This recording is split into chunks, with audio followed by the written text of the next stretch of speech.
At your countries in age, South you've traveled more than 8 African countries. Yeah. More than 8. Yeah, more than 8. Wow.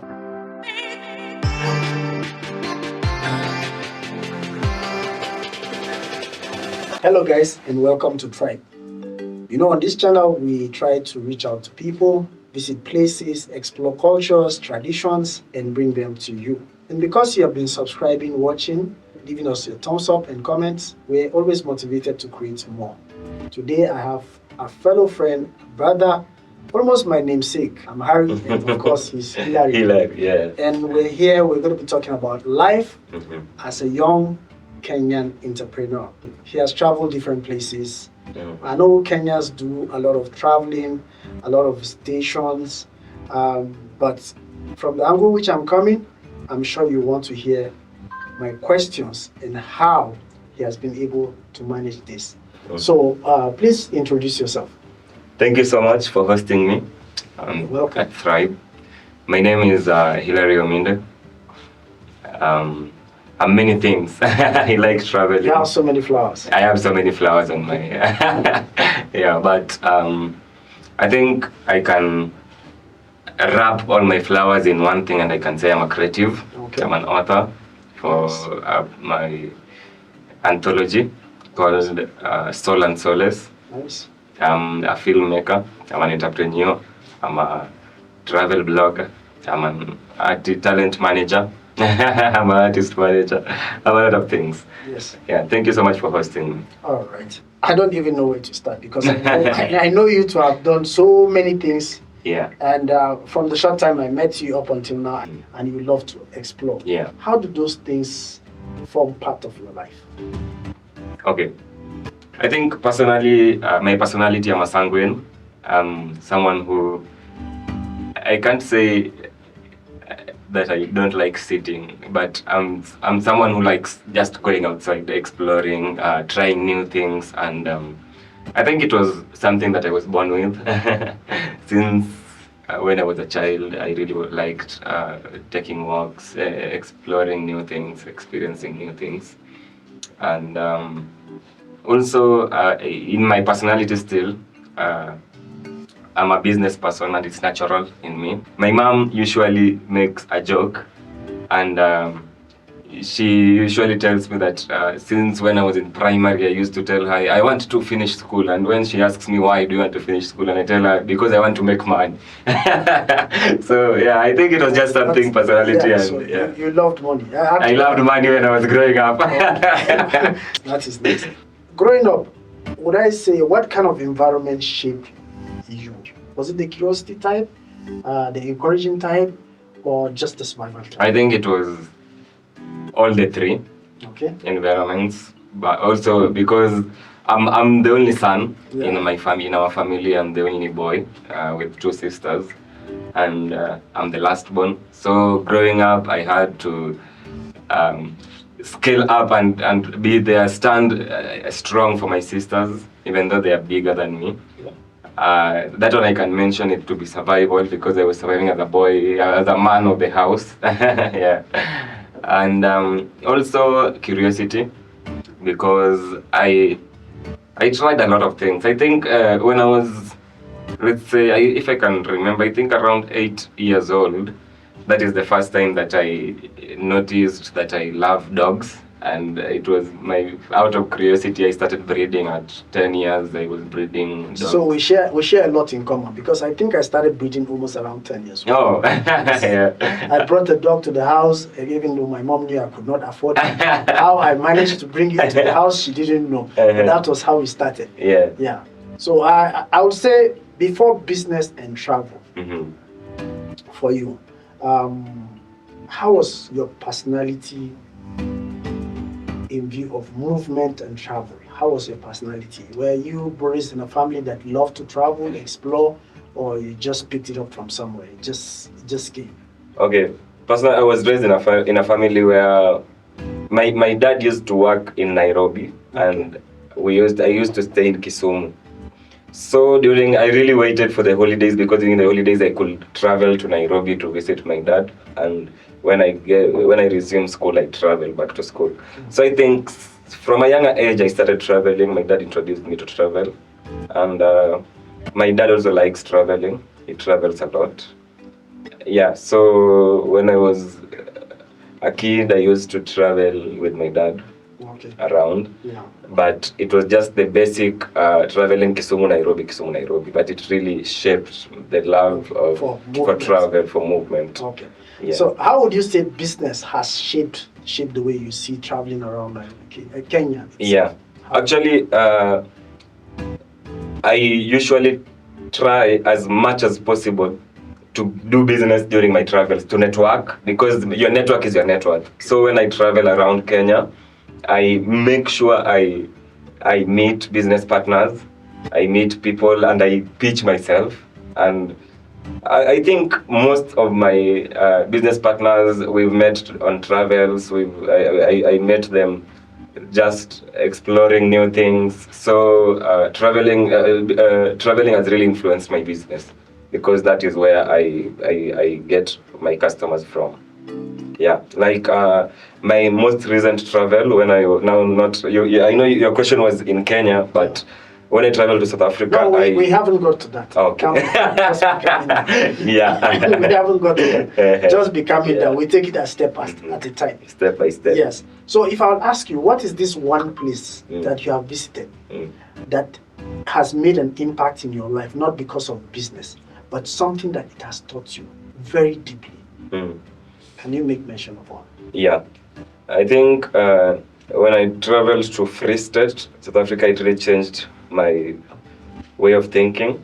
And I had a culture shock because of how people, it is very, South Africa, actually Free State in itself is where you've heard about the Africans, the people called Africans, the white people who came there.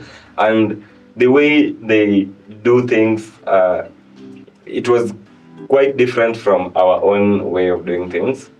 And it really shaped me and shaped who I am, and the interactions that I had there, the relationships. It really changed my life. And I think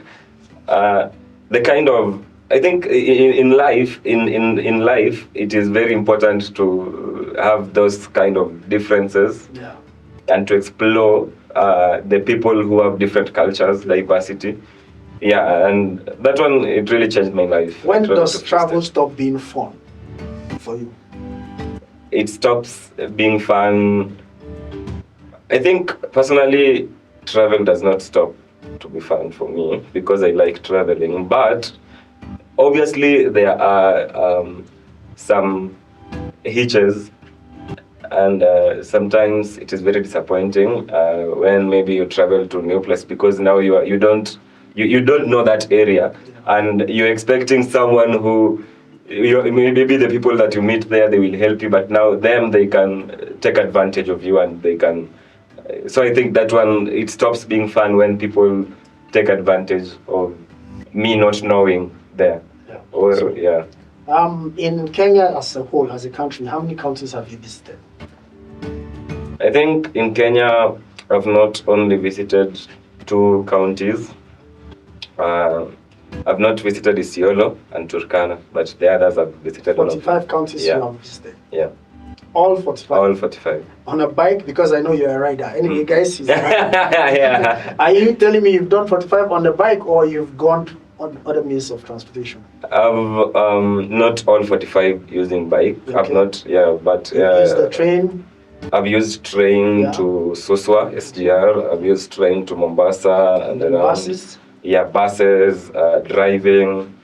Yeah, but with the bike, I've done a wide area using the bike, because I rode to Bomet, I rode to Kisumu. I've ever ridden a bike from Nairobi to Kisumu. I've rode to Masai Mara, Narok. I've rode to Migori, Nyanza.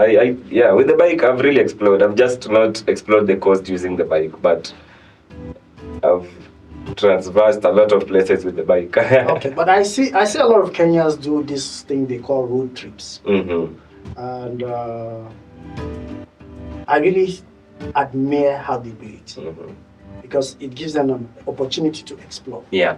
But most times when I visit historic places, places where like the Mama fighters were, where they have traditional cultural experiences, like having to experience like the Shagala people, or experiencing the eco-cultural places where people do have traditional events. I don't see them doing such on their road trips. Yeah, on their road trips. Actually, Kenya is very rich in history. Yes. But I don't know, it's our culture. Many Kenyans don't like going to historic sites and visiting the history places. Yeah. I don't know why. Why do you think it's like that?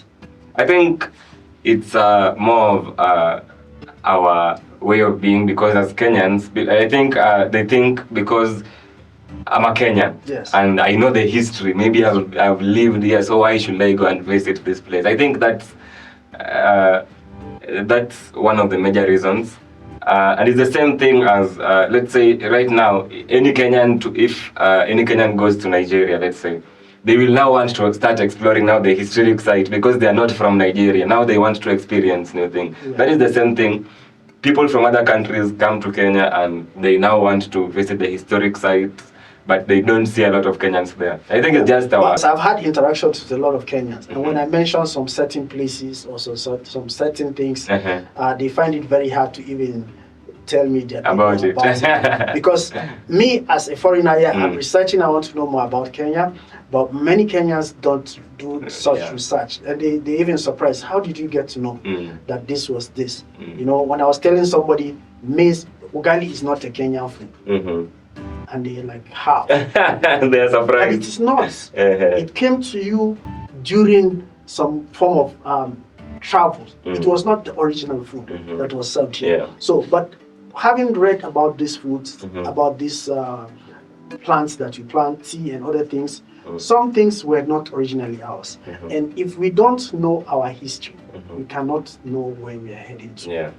I took a visit to the Railway Museum. I saw a lot of Kenyans though there, and they were so exciting to talk with. And even what they were seeing there, some of them could really understand where Kenya is coming from. But you yourself, how many historic sites have you visited that are really related to culture? And if I must ask you this question, have you visited some cultural sites? Can you list some that you would want me to tick also?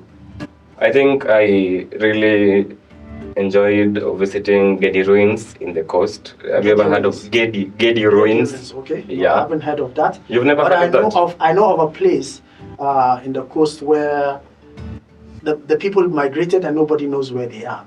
But it was an old town. No, not Fort Jesus. Not Fort Jesus. The name, I skipped the name. But I know it exists. There's this old town. Old town. Yes, it's an old town. But there's nobody living there, and nobody even knows where the occupants of that town relocated to. I know of that one. And there's another forest also in the coast that I hope to visit. I have not visited it yet. Even to get into the forest, you have to make some announcements. You have to, it's a process, but it's very deep. But for me, I know that we cannot all be the same. What me gives me joy, what me I want to learn, might not be what every Kenyan wants to learn or every African needs to learn. But I just realized that our culture is fading out, and if we don't start to create awareness about things that are related to our culture, sometimes we say we know because it's here. You tell somebody, have you been to the animal office? You say, I see giraffes anytime I come. Why do I need to go and see giraffes in the safari? You tell somebody, have you gone to the museum? He said, no, the museum, I know everything about the museum. Even the archives where people sit every day in front of doesn't need so much to enter inside the main archives. But many Kenyans have not been inside the National Archives. It's just there, and they sit in front of it every day, but they find it hard to go inside. So, would you say finances are the reasons why most Kenyans don't really want to explore these places, or because they don't see it as valuable? They don't see it as valuable. It's not finances, because these places are cheap. They're not very expensive to get into. Like you've talked about National Archives. It is like 100 shillings entrance. So I think that they're just not interested in. They don't see any need. Do we have to start giving Africans incentives to learn about their culture? Yeah, I think it is. It will be. In as much as maybe when you go inside, we'll give you 2 chapatis.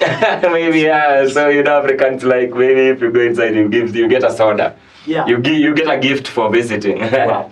Yeah. All right. But also, I think talking about culture, let me just add on something. Recently, I think last late December 2025, it was my first time going to a cultural event that is my own tribe, Luo Music Festival. And it was a very nice thing, and I told myself, hey, you've been missing out on all of these nice things, yeah. So I will now be going personally, because it was I got to learn a lot of things about my tribe that I didn't know. Yeah. From traditional music, from the fathers of Luo music, the bangers, and yeah. So I think it is something I will want to do again. Okay. So guys, I really appreciate you staying all through this video. This interview, I always like to bump into people with questions that they never ever expected. And if you're not subscribed to the channel, it means you don't want us to grow. There are going to be more interviews like this, where we talk about real life situations like this, where we talk about exploring our own continent and getting to know more about who we really are. I think Africa is getting too modernized. They say modernization, but I think we're going backwards. If me, as an African, I don't even know my traditional dress, I'm sure if I ask him that question, he might not even know his own traditional dress, then it means our culture is dying. Some of us were born in the cities, yet we never even visited our villages. It doesn't take you much to explore and get to know your villages. If right now you, in this age, don't know your traditional dress, what do you expect of your child to know? So I did an interview on African attires and how Nairobi people don't really wear these African attires, and I'll be linking this video to this one in the next few days. So make sure you subscribe so you can watch that video where I ask people about their traditional native dresses, and many of them, their answers will shock you. Yes, they are Kenyans presently here, because I'm here in Kenya, and these questions I'll carry with me when I travel across Africa, trying to get to find out more about other people's culture. But stay tuned, we're not finished yet. Yeah, thank you so much. Yeah, so Hilary here is launching a book, and he's going to be having a podcast. Can you give a shout out to your book and your podcast? Yeah, my book is called Soul and Solace. Likewise to the podcast. The podcast is called Soul and Solace Podcast. You can reach out to me in all the social media handles. My handle in Instagram is Sir Omish. There you can see my travel blogs, my life, the things I do, yeah, everything. I think you can also reach out on my YouTube, Grace Media. And thank you so much for inviting me to the podcast. All right, thank you so much. Yeah. Guys, if you're not traveling and you're Kenyan, please try to explore. Learn to visit another country. What I've seen in this place, Kenya is so rich. People talk about the safaris and the beaches. They talk about the skyscrapers in Nairobi. But there is so much that you can experience in Nairobi that you cannot find anywhere. Not only in Nairobi, but in Kenya as well. Yeah. I want to travel and explore the whole of Kenya. So I hope you'll be part of this journey. I really want to thank you, Hilary Omish, and definitely I'll link his video. If possible, I'll make a collaboration, so from my channel, people can actually click on your channel and view your own videos. But it was nice having me on the platform, and I do appreciate your insight. Traveling is education, and I know you've traveled many countries. How many countries right now in Africa? Africa, I've traveled, I think I've traveled in all the countries in East Africa. Yeah. Uganda, Tanzania. I've gone to Rwanda by road. Yeah. It was a very 36 hours on the road. It was very nice, and it was a nice experience. Yet to visit Nigeria. You should invite me there. South Africa and Nigeria is easy. Yeah, by there, I've good. South Africa, Namibia, Botswana. I've enjoyed the countries in South Africa. You've traveled more than 8 African countries. Yeah. More than 8. Yeah, more than 8. Wow. Yeah. Congratulations. Thank you. All right, guys. Thank you for watching, and we hope to see you on another one. I remain Harry Tigasa Jingina. THrybE. And please leave your comments so we get to interact with you. I do reply each and every comment on my video immediately. So don't hesitate to leave us your comments. Thank you so much, and we'll see you yet on another video. It's goodbye. Thank you. Bye.